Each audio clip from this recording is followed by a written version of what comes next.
Welcome back. We are in Proverbs chapter 31. Proverbs 31, the verse 1 says, "The words of King Lemuel, the utterance of which his mother taught him." Now, going through the Bible, I don't know who King Lemuel is.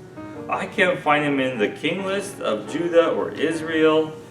He's just the guy who's the king, I guess.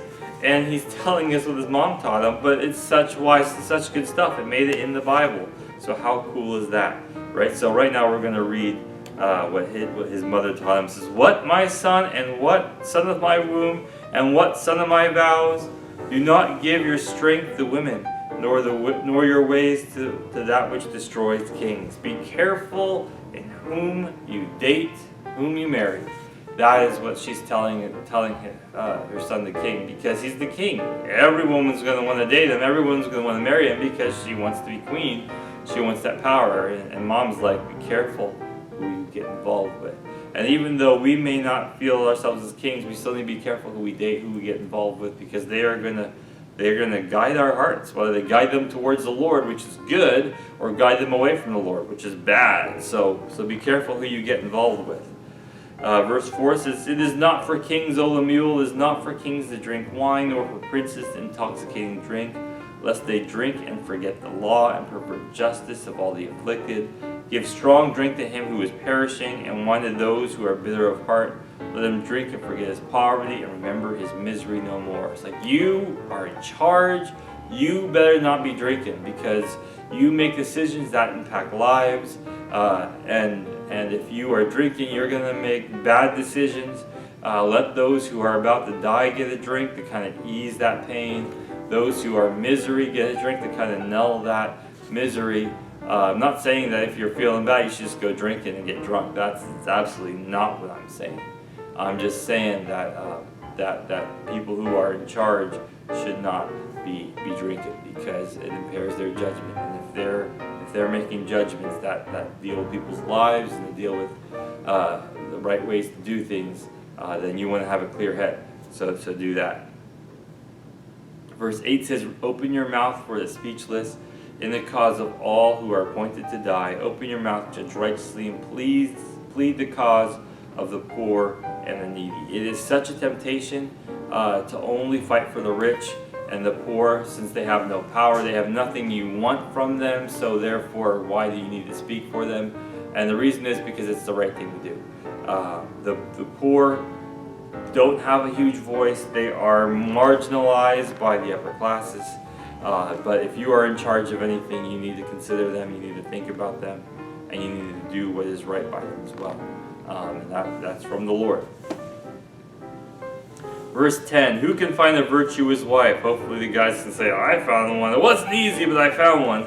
For her worth is far above rubies. The heart of her husband safely trusts her, and he will have no lack for gain." So a good wife, husband can completely trust her. Like my wife, I can completely trust her. And she's smart. She does the right thing. She does him good and not evil all the days of her life. She seeks wool and flax and willingly works with her hands. She is like the merchant ships. She brings her food from afar. She also rises yet while it is yet night and provides food for her household, a portion for her maidservants. She considers a field and buys it. From the profit she plants a vineyard. She girds herself with strength. She strengthens her arms. So a wise woman, a good wife, is one who can do business well, who takes care of the household well, who is not lazy, who even takes care of the servants. She perceives that her merchandise is good, and her lamp does not go out by night. She works long into the night as well. Verse 19, "She stretches out her hands to the distaff, and her hands holds the spindle. She extends her hands to the poor, yet she reaches out her hands to the needy." She takes care of people who need it. "She is not afraid of snow for her household is clothed with scarlet. She prepares for the hard times. She makes tapestry for herself. His clothing is fine linen and purple. Her husband is known in the gates. She supports her husband and is an honor to him. Her husband is known at the gates when he sits among the elders of the land. She makes linen garments and sells them and supplies sashes. And for the merchants, strength and honor are her clothing. She shall rejoice in time to come. She opens her mouth with wisdom, and on the tongue is the law of kindness. She watches over the ways of her household and does not eat the bread of idleness. Her children rise up and call her blessed. Her husband also, he praises her. Many daughters have done well, but you excel them all. Charm is deceitful and beauty is passing, but the woman who fears the Lord, she shall be praised. Give her all the fruit of her hands, and let her own works praise her in the gates. There's not a whole lot I feel like I need to add to this, and women, I'm sure, have a lot more that they can add to this as well.